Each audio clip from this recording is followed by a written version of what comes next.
Hi, Kari Lane here, and I'm at the Los Angeles Asia Pacific Film Festival. The opening night film is Searching. We spoke with the director and quite a few of the cast members, as well as other filmmakers in attendance. Stay tuned for those interviews. My name is Chris Pang, and I'm a part of a film called Crazy Rich Asians. Small little indie film by an unknown studio. No, it's Warner Brothers. It's Warner Brothers. Yeah, the trailer dropped 2 weeks ago. Yeah. And a lot of people have been messaging me. People were seeing the trailer, and there's a lot of positive reaction to it. Yeah. There's some buzz going on. And yeah, it's very exciting. So how does it feel to be part of a film that has so many Asian actors as the prominent characters? It's a refreshing change. Mm-hmm. You know, being an ethnic actor, and I'm from Australia, if you couldn't tell from the accent, and there's no opportunity there in Australia. So I was like, you know what? Let's go to Hollywood. They make movies in Hollywood. Let me go try that. And so I'm here, and I don't want to say it was the same thing, but it was just as hard. Yeah. You know, and to see a film like what you're saying, it does really change the landscape of, you know, the opportunities out there. It's like, okay, if this film does well, and we can do some figures and people go out and support this film, then maybe we can make a change for the better. And, you know, diversity is such a hot topic right now. Everyone wants it's happening, and this is it. So this film might be the start of something, and I'm very, very honored to be a part of it. Were you familiar with the book beforehand? Yeah, I mean, it's for something. Asians like to talk, and Asians kind of, you know, you see Asians sticking together, and what are they talking about all the time? They're not talking about you, they're talking about themselves. Like, I'm talking about us, right? So you'd be like, yo, there's this book, it's a New York Times bestseller, it's got Asians in the title, go check out this book. And I had read it. It's not, I mean, I'm not the target audience. I heard actually that the main readership is middle-aged white women is the main readership. There you go, middle-aged white women, come support this film. But I did read it, and it's a hoot. Yeah. It's a very fun book to read, and so hopefully we can capture that and put it on screen as well.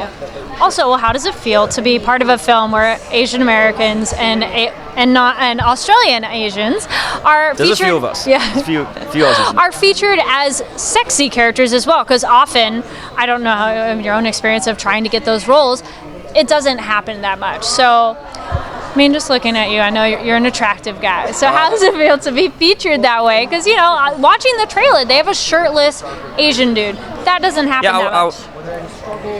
That was me. I was the shirtless Asian dude, and my friends have been giving me constant crap about that. Yeah, what? You gotta take your shirt off in the trailer? Come on. And also, I think I appear a couple of times. One time making out with someone, the next time like got my shirt off. So it is very different to see that, and you know, it feels good because growing up, one of my regrets is not tuning more into Asian cinema and Asian commercial projects, and always watching Hollywood films and that, because I never saw my image represented. You know, and I think it's so important for you as a young person growing up to know that your image can be accepted, and you know, you're not an outsider, and you don't feel that sort of ostracization from society. And I definitely felt that, and so it's very encouraging to see that it's in the trailer. You know, it's going to be on billboards and posters everywhere, and that's half the reason why we're doing what we're doing. We do want to make a change, and hopefully it happens. So yeah, it's very encouraging. I think I didn't recognize it was you because I was just staring at your abs. Great. That's a good recovery. I'm pretty sure that's what bad. the trailer was. I thought there was a towel, and you're just like, well, even the camera, like just how the like the eye of the viewer and how the camera films it. That doesn't happen often for us as viewers to see that of Asian characters like sexified, which is great to have. Like, they're attractive too. I mean, it has. I have noticed that Asian men have generally, a lot of times, been asexualized.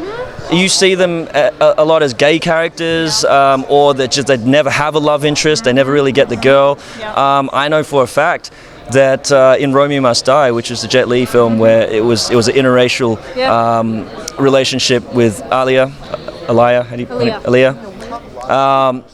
and they had a making out scene in the film, but it was cut. People didn't like it. So that cinema, Hollywood cinema has had a history of doing that. And so for this to come along, this was always one of the goals for the film, to just break ground and push that conversation even further.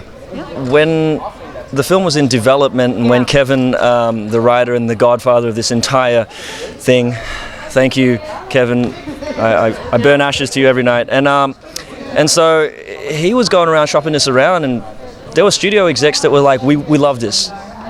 It's amazing. We want to produce this film. We want to make it right now. But can we make the main girl white? It's like, no, because it's Crazy Rich Asians. Yes. You can't do that.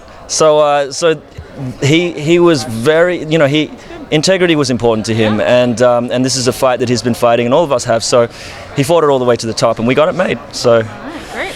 Here it comes. It's happening. In August 17th. August 17th or 22nd if you're in Asia. Oh, okay. Congratulations, and thank you so much. Thank you. Thanks, Gary. Thanks so much. Thank you for watching. I'm Kari Lane with the Popcorn Talk.